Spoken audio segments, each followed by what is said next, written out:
រដ្ឋបាលក្រុងព្រះសីហនុរៀបចំសង្ក្រាន្តអូត្រេសដើម្បីអបអរសាទរពិធីបុណ្យចូលឆ្នាំថ្មីប្រពៃណីជាតិខ្មែរលោកសកក្កដាអភិបាលក្រុងព្រះសីហនុបានលើកឡើងថាដើម្បីចូលរួមអបអរសាទរក្នុងឱកាសនៃពិធីបុណ្យចូលឆ្នាំថ្មីប្រពៃណីជាតិខ្មែរ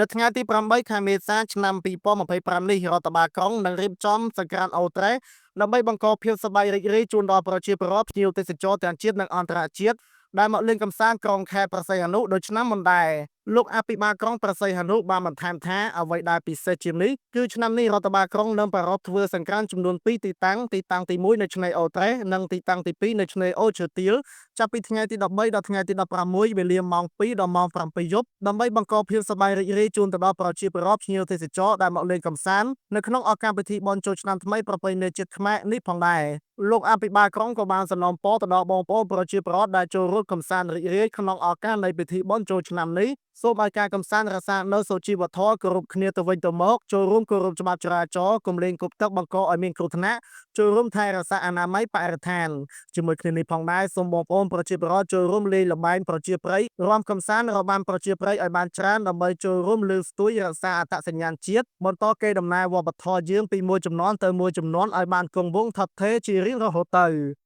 សម្រាប់ YouTube លោកអ្នកគ្រាន់តែវាយពី SNTV Breaking News